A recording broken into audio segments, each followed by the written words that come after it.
कुछ दिन पहले एक वीडियो सामने आया था जिसमें कुछ टूरिस्ट से पुलिस 70,000 रुपए जब्त करती हुई दिखाई दे रही थी।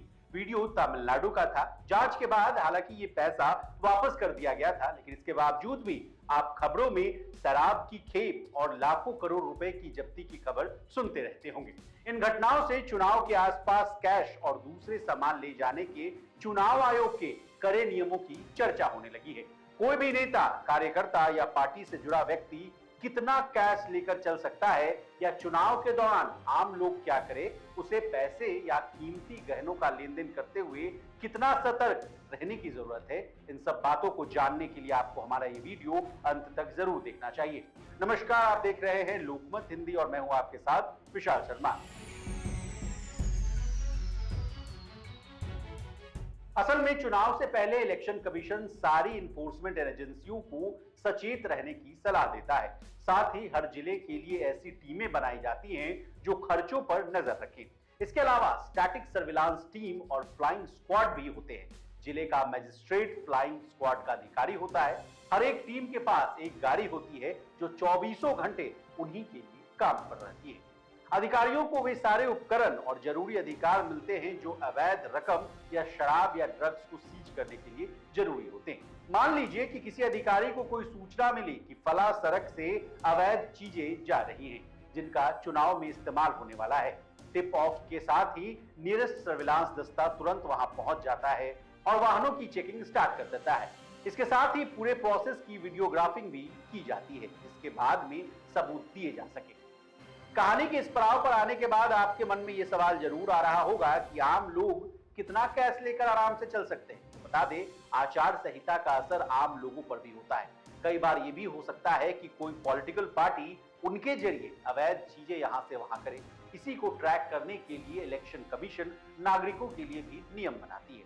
हम आप जैसे लोग एक समय पर 50,000 से ज्यादा कैश एक साथ लेकर नहीं जा सकते हैं। इससे ज्यादा नकदी के लिए दस्तावेज होने बहुत जरूरी है, यानी डॉक्यूमेंट्स, पैसों का लीगल सोर्स, पहचान पत्र और पैसे कहां खर्च होने वाले हैं, इन डॉक्यूमेंट्स का साथ होना बहुत जरूरी है।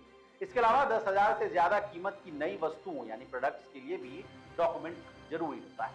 अब मान लीजिए आपके पैसे सीज कर लिए जाते हैं, तब आप क्या करें? तो बता दें, अगर आपने दस्तावेज दे दिया तो ठीक, अगर कोई दस्तावेज ना दे सके तो पैसे सीज कर लिए जाते हैं। ये चुनाव खत्म होने के बाद और तब भी पर्याप्त सबूत देने के बाद ही वापस मिलते हैं। कैश अगर 10 लाख से ज्यादा का है तो मामला सीधे इनकम टैक्स विभाग देखता है। हालांकि 10 लाख से ज्यादा कैश अगर किसी पार्टी या नेता से संबंधित नहीं है और किसी इमरजेंसी के लिए भेजा जा रहा है या कहीं लेकर जाया जा रहा है, जैसे कि शादी या अस्पताल के लिए, तब सपोर्टिंग डॉक्यूमेंट्स के साथ हम उसे कैरी कर सकते हैं। टीम उसे सीज नहीं करेगी, लेकिन मामला इनकम टैक्स विभाग के संज्ञान में जरूर डाल दिया जाएगा। अब राजनीतिक पार्टियों के मामले में क्या होता है, ये भी आसान भाषा में समझ लीजिए। इलेक्शन के दौरान जो भारी नकदी, शराब, ड्रग या कपड़े, गहने बरामद होते हैं वो काला धन होता है। असल में इलेक्शन कमीशन ने चुनाव लड़ने के लिए लगने वाली रकम की लिमिट तय कर रखी है। एक लोकसभा सीट पर खर्चे की सीमा 95 लाख रुपए, तो छोटे राज्यों में एक निर्वाचन क्षेत्र में 75 लाख रुपए की सीमा तय कर रखी गई। अक्सर पार्टियां समेत कैंडिडेट खुद को जिताने की कोशिश में उससे कहीं ज्यादा पैसे खर्च करते हैं। इसका आधिकारिक ऐलान तो होता नहीं है, बल्कि होता यह है कि उम्मीदवार चुपके से अपनी ब्लैक मनी को अपने चुनाव क्षेत्र में बांटने लगते हैं। ये बात चुनाव से संबंधित अधिकारी भी जानते हैं। यही वजह है कि इलेक्शन की घोषणा के बाद से सर्विलांस सख्त हो जाता है। अब इनके मामले में बरामदगी के बाद क्या होता है ये भी जानिए। शुरुआती पूछताछ इलेक्शन कमीशन करती है, इसके बाद इनकम टैक्स डिपार्टमेंट जिम्मा लेता है। अगर इससे पता लग जाए कि कैश चुनाव में वोटरों को लुभाने के लिए किया गया था तो एफआईआर भी दर्ज हो जाती है, कोर्ट में केस चलता है। इस दौरान साबित हो जाए कि पैसे वोटरों को लुभाने के लिए नहीं थे तो संबंधित व्यक्ति उसे वापस ले सकता है। लेकिन ये बात साबित करने के लिए कई दस्तावेज होने चाहिए, जैसे कैश ट्रांजैक्शंस, पासबुक में एंट्री आदि। अदालत को अगर लगे कि कैश या जो भी तोहफे थे वो चुनाव के रिजल्ट पर असर डालने के लिए किए जा रहे थे तो उसे संबंधित जिले के खजाने में जमा कर दिया जाता है। सोने चांदी के साथ भी यही होता है। इसी तरह देश और दुनिया और बिजनेस जगत से जुड़ी तमाम ताजा तरीन खबरों के लिए बने रहिए हमारे साथ और देखते रहिए लोकमत हिंदी।